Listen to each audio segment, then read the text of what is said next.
Olá, olá, boa tarde, muito boa tarde, pessoal do segundo médio. É um grande prazer poder estar aqui com vocês. Bem-vindos também os professores. Eu sei que tem professores de montão que estão nos acompanhando aqui no Centro de Mídias.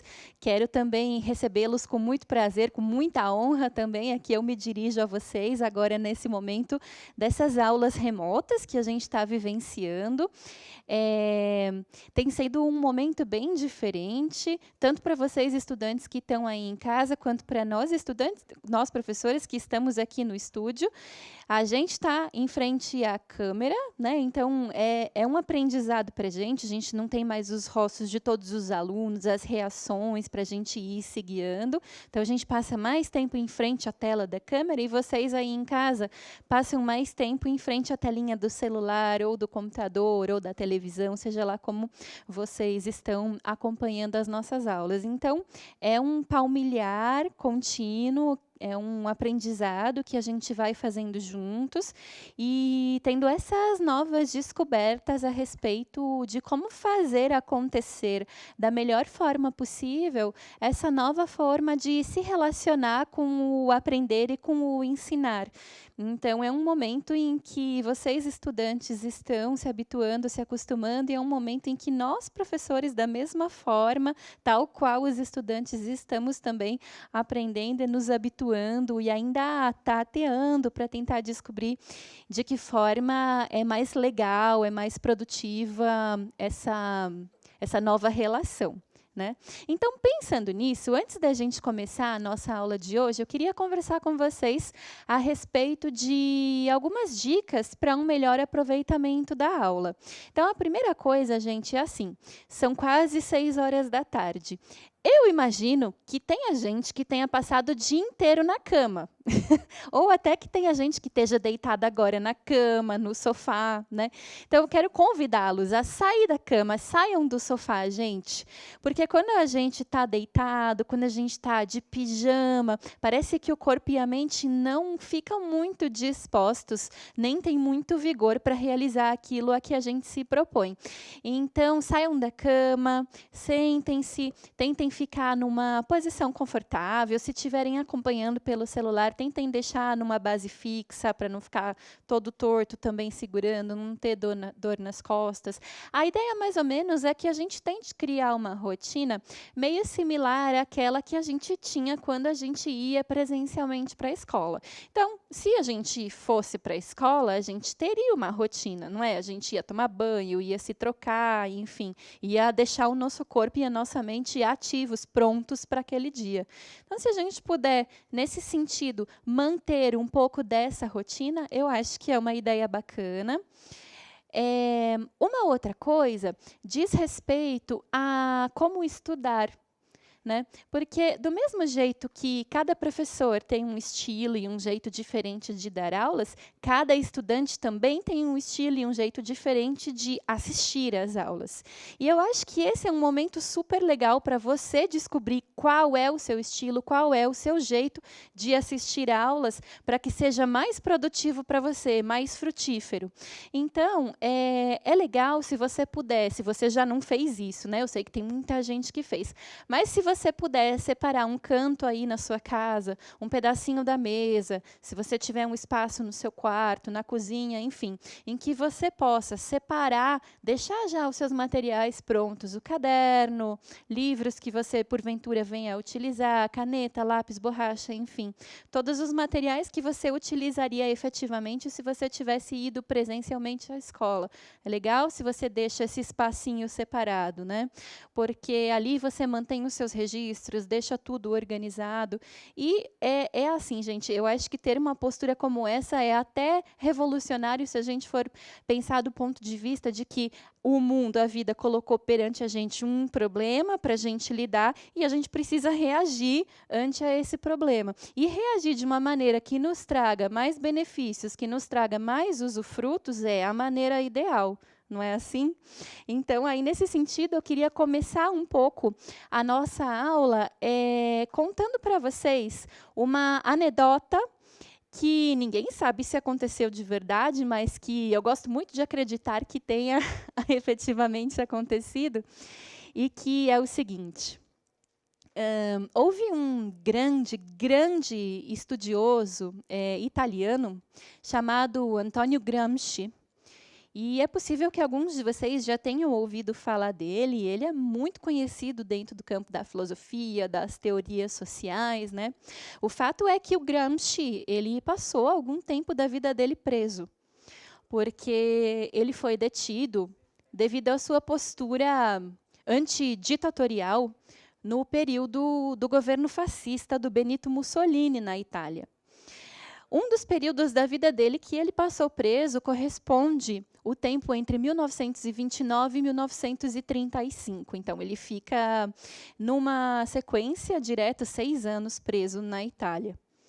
E diz a anedota que, certa vez, um carcereiro se aproximou dele, ele estava sentado na cela dele, e o carcereiro, então, pergunta assim, ô Gramsci, o que você fica fazendo aqui? Eu estou vendo que você lê bastante, porque estou vendo aqui essa pilha de livros ao seu lado, mas fora ler, quer dizer, você não pode passar o dia inteiro lendo, então, fora ler, o que mais você faz para passar o tempo? Aí o Gramsci olha bem para o carcereiro e diz assim, bom, eu leio muito, de fato, mas eu não estudo, porque não me deram papel e caneta. No fundo, o que o Gramsci está dizendo para a gente é que a gente pode ler o quanto for, a gente pode assistir a quantas aulas forem, mas se não partir de dentro da gente um certo movimento de receber a informação e o conteúdo, e esse conteúdo passar por dentro da gente e sair através das nossas palavras no papel de uma forma bem própria, bem individual, dificilmente a gente vai estar ressignificando, a gente vai estar aprendendo, se apropriando daquelas ideias de uma forma que faça sentido e que vá ficar com vocês por algum tempo. E daí eu penso, bom, se em 6 anos de cárcere o Gramsci produziu uma obra da envergadura dos cadernos do cárcere, vocês imaginem o que uma vida toda de anotações escolares não vão trazer de frutífero para vocês. Então, sigam aí o conselho do Gramsci. E, sabe, gente, tomar notas não tem regras. Se você vai escrever no caderno, no papel sulfite, sabe-se lá onde, se você vai escrever de caneta, de lápis. Gente, isso é uma metodologia que cada um de vocês vai desenvolver. O importante é começar. Tomem notas. Nessa aula, já comecem. Se vocês perceberem algo que eu vá dizendo e que seja importante, que vocês considerem relevante, tomem nota com as palavras de vocês. Vocês vão ver como vai ser interessante para o aprendizado. Depois, futuramente, fica lá o registro, caso vocês queiram vir a consultar. Tem aquelas situações que a gente vive, opa, peraí, eu já ouvi falar disso, um certo professor já me falou disso uma vez. Se a gente tem isso registrado, facilita muito esse percurso. Beleza? E ainda, quero conversar muito rapidamente com vocês sobre o chat. Quero dizer o seguinte... eu, particularmente, ainda que nós estejamos num momento muito diferente, nesse momento de distanciamento social, enfim, mas eu parto do pressuposto, isso eu faço desde que eu comecei a dar aulas há 10 anos atrás, eu parto do pressuposto de que uma aula é uma troca de saberes, é uma troca de conhecimentos. Então, eu não estou aqui para ensinar a vocês mais do que vocês podem me ensinar também. Eu estou aqui disposta a dar um pouquinho do que eu consegui acumular de conhecimento dentro de mim e também para receber um pouco do conhecimento que vocês têm para me oferecer também. Nesse momento, a gente consegue fazer isso pelo chat. Por isso que eu quero convidá-los a fazer um uso bem respeitoso do chat. Eu vim aqui hoje dar esta aula para vocês imbuída do mais profundo respeito pelo tempo que vocês generosamente estão me oferecendo do dia de vocês. Eu espero estar à altura de oferecer a vocês algo que seja frutífero, algo que seja produtivo e que vocês, quando a gente terminar esse encontro, que vocês sintam que vocês são pessoas que sabem um pouquinho mais do que sabiam antes. Eu gostaria de sair desse encontro assim também. Então, eu convido a gente ter um chat bastante tranquilo, bastante respeitoso, que a gente consiga atingir os nossos objetivos. Certo? Vamos começar, então? O tema da nossa aula é ética e filosofia. E eu queria começar convidando vocês a me contarem o que vai pela cabeça de vocês. O que vocês acham que é ética? Eu vou deixar essa pergunta na tela para vocês por alguns minutos. Vão me contando aqui no chat e a gente já volta.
Vamos lá, então.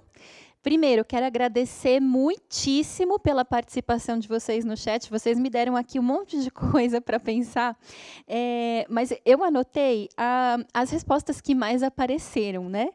Então, campeã disparada, a resposta que mais apareceu foi respeito.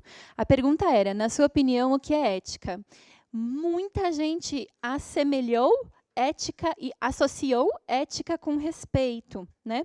Apareceu também bastante princípios, boa conduta, apareceu ser justo, ter caráter, ter valores.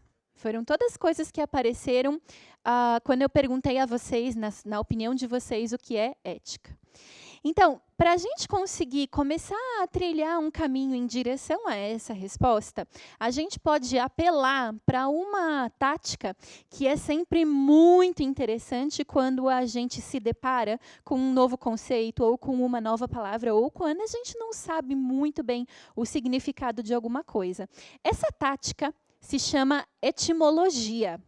A etimologia, não sei se vocês já conhecem essa palavra, mas a etimologia é a ciência que estuda a origem das palavras. Então, a gente remonta historicamente lá para quando essa palavra apareceu, para a gente tentar compreender com um pouco mais de profundidade o que ela significa, o que ela traz no seu bojo. Então, quando a gente faz a etimologia da palavra ética, a etimologia se escreve assim, ó. Etimologia é a ciência que estuda a origem das palavras. Quando a gente faz a etimologia da palavra ética, a gente vai lá para a Grécia Antiga, quando se utilizava este termo aqui, ethos. Ethos é uma palavra grega que significa hábitos, ou costumes, ou modos de ser. Né? Ela também pode se relacionar com a nossa morada ou com a nossa casa, porque a nossa casa, o nosso espaço privado, o nosso espaço individual, é onde a gente tem mais espaço para ser quem a gente realmente é, sem amarras da sociedade, sem muitas expectativas, muitas normas e muitos regramentos que a gente encontra na vida pública, mas dos quais, em alguma medida, a gente está livre dentro da nossa casa. Então, ethos é uma palavra grega que se refere a modos de ser, modos de estar no mundo. Quando a gente fala sobre nós mesmos, isto significa, quando a gente fala sobre a humanidade, a gente sabe que a gente pode abordar essa coisa toda de duas formas. A primeira forma é pensando em quem nós somos dentro de nós mesmos. Então, a gente está falando dos sentimentos, a gente está falando das disposições íntimas e internas, a gente está falando do nosso caráter, como apareceu aqui no chat. Não sei se vocês já ouviram a palavra temperamento. A gente está falando de tudo isso que, de alguma forma, a gente não consegue controlar, que está no plano do natural, que está no plano do que eu não consigo muito mudar e sobre o que eu não tenho muito controle. Quer dizer, algum de vocês acha que a gente tem controle sobre os nossos sentimentos? Algum de vocês já tentou controlar um sentimento e conseguiu? É praticamente impossível, porque os sentimentos, o caráter, os temperamentos, eles estão no plano de alguma coisa que foge às nossas rédeas. Né? Então, a gente pode falar sobre a humanidade do ponto de vista dessa coisa mais natural, que foge ao nosso controle, mas a gente também pode falar da gente mesmo, da humanidade, de um outro ponto de vista, que é daquilo que está fora da gente. São os valores, são os hábitos, são os costumes, são as normas, as regras, as leis. Tudo isso está fora da gente. Por que está fora da gente? Porque não foi a gente mesmo que elaborou, não é? A ética, gente, é o campo do pensamento que estuda exatamente, precisamente, essas coisas que estão nesse segundo conjunto que eu passei para vocês. Tudo que está fora da gente e que a gente escolhe. Então, por um exemplo, tem um valor A e um valor B. O que eu vou preferir seguir? É uma decisão ética, porque está dentro das minhas possibilidades de escolha. Né? Tem uma maneira de me comportar X e uma maneira de me comportar Y. Eu escolho. A ética passa sempre pelo campo da escolha. Ela passa sempre pelo campo do que é contingente, do que é possível controlar, modificar, escolher. Isso é ética. É o estudo de é um certo campo de estudo que tem muito mais a ver com como eu penso, como eu escolho, como eu entendo, como eu compreendo as coisas, do que com propriamente com um conjunto de regras prontas. A regra tem muito, a ética tem muito mais a ver com um certo entendimento interno, subjetivo. Tem muito mais a ver com questionar, com pensar, com autonomia. É nesse sentido que a gente diferencia a ética da moral. A moral, ela está muito disposta a moldar a nossa vontade. Você não pode fazer isso, você não pode querer isso e nem desejar isso. Bom, não sou eu que estou dizendo, estão me dizendo que eu não posso. Isso está no campo da moral. Ela deseja moldar, convencer a nossa vontade. A ética, contrariamente, tem a ver com eu mesma, enquanto indivíduo, racionalizar e refletir a respeito do que eu considero que sejam valores adequados, ações adequadas, condutas adequadas. Aqui um monte de gente falou sobre conduta, sobre caráter. É a minha reflexão a respeito disso. E isso é ética. É a reflexão sobre modos de ser que eu escolho, que eu coloquei lá na lousa, ethos. Modos de ser que eu escolho, como eu organizo minha casa, certo? Como eu escolho ser, que valores eu escolho ter. Joia? A nossa aula é sobre ética e solidariedade. Agora que a gente já conversou um pouquinho sobre ética, eu gostaria que nós pudéssemos começar a conversar um pouquinho sobre solidariedade e ver se a gente consegue juntos, num esforço coletivo, tentar relacionar as duas coisas. Vou colocar aí na tela para vocês uma perguntinha e vou deixar alguns minutos para que vocês tentem me responder no chat. A gente já se encontra. Vamos lá?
Vamos lá, então, gente. Fiquei de olho aqui no chat. Anotei as respostas que mais apareceram também. Antes de contar para vocês as respostas que mais apareceram e de comentar um pouco, tem uma resposta que me chamou muito a atenção. Alguém escreveu assim. Infelizmente, eu perdi o nome do estudante, mas você vai saber que é você. Alguém escreveu assim: eu não tenho uma resposta exata para essa pergunta. Que é uma resposta realmente excelente. Porque um dos grandes problemas que a gente vivencia é todo mundo achar que sabe tudo. E essa dificuldade extrema que a gente tem de responder, olha só, eu não sei, mas, assim, me dá um tempinho que eu vou ler, eu vou pesquisar e amanhã a gente conversa, amanhã a gente debate, né? Essa coisa também de oferecer respostas de bate-pronto para tudo, né?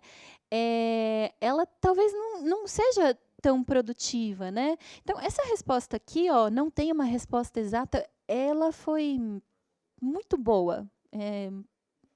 Acho que foi bem de encontro com o que a gente conversa nas aulas de filosofia de um modo geral, né?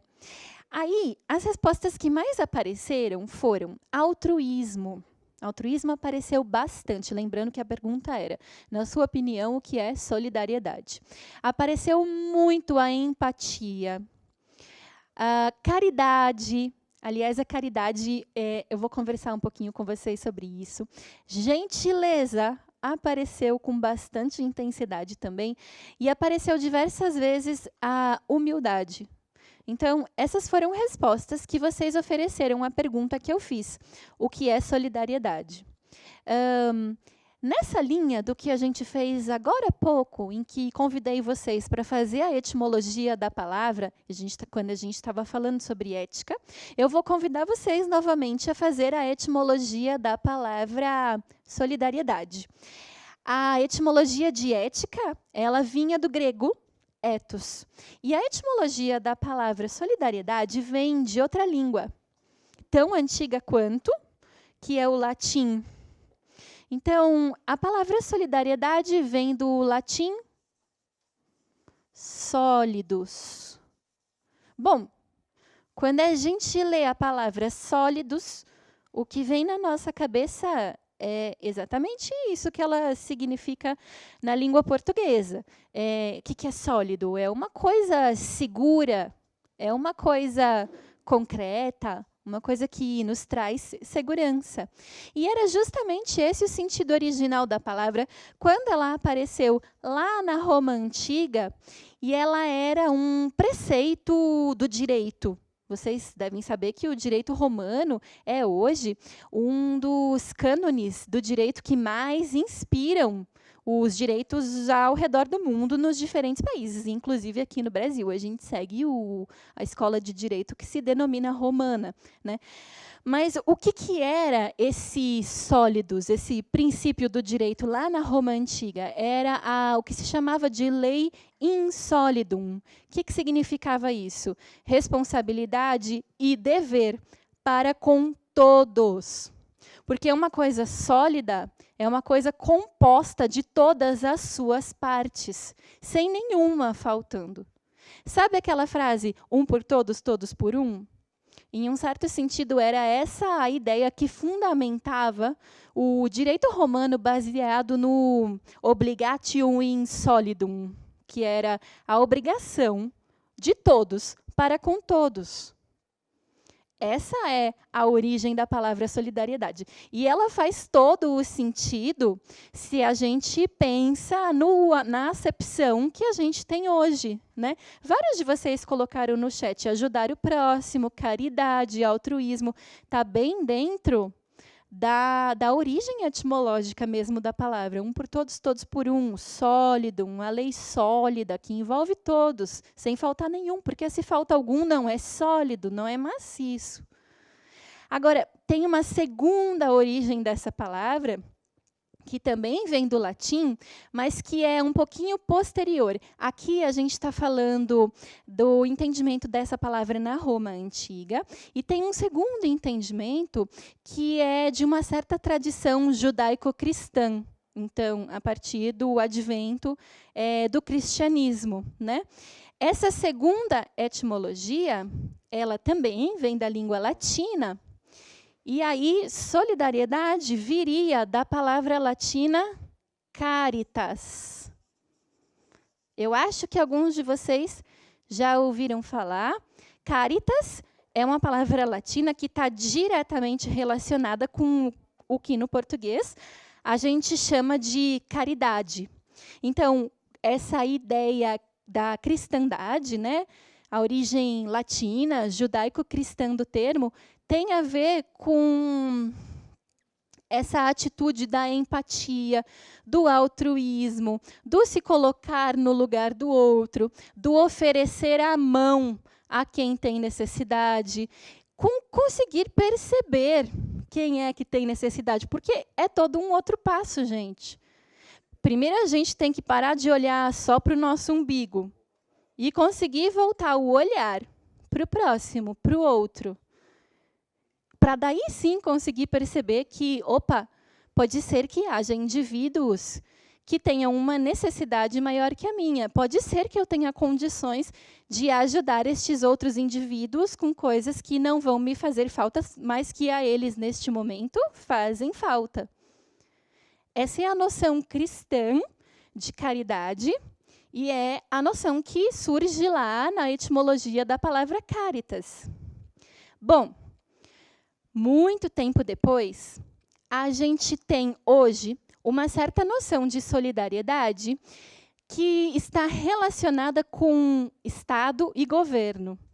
É a ideia de solidariedade enquanto civilidade, que aparece lá com o Keynes, né? um economista britânico que tinha a ideia de que esse negócio de ficar acreditando na lei do mercado, sabe? Que a demanda gera oferta e a oferta gera demanda e o mercado se autorregula. Sabe aquela expressão francesa que os professores sempre falam, laissez-faire, deixe acontecer.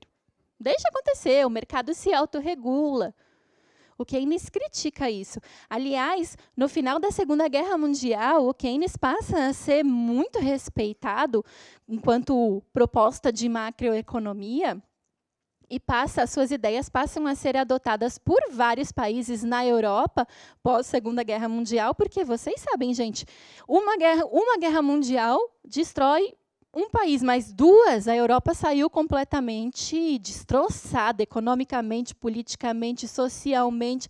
A Europa sai totalmente destroçada depois de 2 guerras mundiais. Não é à toa que as ideias do Keynes, de que o Estado tem dever de ajudar a população, não é à toa que as ideias do Keynes ganham bastante repercussão depois da Segunda Guerra Mundial. O Keynes instaura, digamos assim, a ideia de que o Estado, o governo, tem uma responsabilidade de solidariedade perante todo e qualquer indivíduo. De que a solidariedade tem que ser entendida enquanto civilidade. E de que, se há indivíduos que precisam de ajuda, essa ajuda deve vir principalmente pelas mãos, pelas vias do Estado, seja de que natureza for este auxílio, essa ajuda. Então, começa com o Keynes e depois vai aparecendo em outros pensadores, aparece no Spink Anderson, aparece no Galbraith, essa ideia de que a solidariedade está atrelada a um princípio de Estado, a um princípio de governo, certo? E aí, agora que a gente conversou um pouquinho sobre o que é ética, sobre o que é solidariedade, a gente traçou um pouquinho um panorama histórico dos usos da palavra solidariedade, eu queria entender de vocês se vocês conseguiriam fazer alguma relação entre ética e solidariedade. Então, o indivíduo ético, ele necessariamente é solidário? O indivíduo solidário, ele necessariamente é ético? Existe essa relação? É possível montar essa relação? Em que termos ela se daria? Eu gostaria, então, e para a gente já ir se encaminhando para o final da nossa aula, de convidá-los a fazer uma pequena tarefa de casa, que eu pediria que vocês entregassem para o professor de filosofia de vocês na escola, quando as aulas voltarem. Então, vocês podem fazer no caderno de vocês, e a ideia é que vocês construam um parágrafo, nada muito extenso, da maneira como vocês conseguirem, é só um exercício, tá certo? Mas é um exercício em que vocês vão colocar em palavras se vocês enxergam alguma relação entre ética e solidariedade. Se vocês consideram que são conceitos absolutamente opostos e que não se relacionam de forma alguma, ou se vocês vislumbram alguma possibilidade de associação entre essas duas coisas. E se é possível relacioná-las, como? Escreve aí. Vamos treinar um pouquinho também do tirar as coisas de dentro da gente e colocar no papel as nossas ideias. Isso também é fundamental. Então, convido vocês a fazerem este exercício. Como eu falei para vocês, façam no caderno. Quando voltarem às aulas, entreguem para o professor de filosofia. Eu tenho certeza que ele vai ficar muito contente em receber essa atividade de vocês.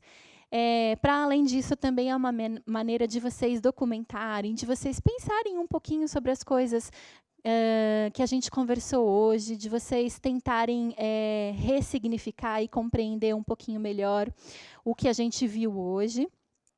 E, me encaminhando já para o final da aula, então, eu quero agradecer muito a todos vocês que generosamente me deram um pouquinho do tempo do dia de vocês. Quero agradecer aos professores que acompanharam também a nossa aula.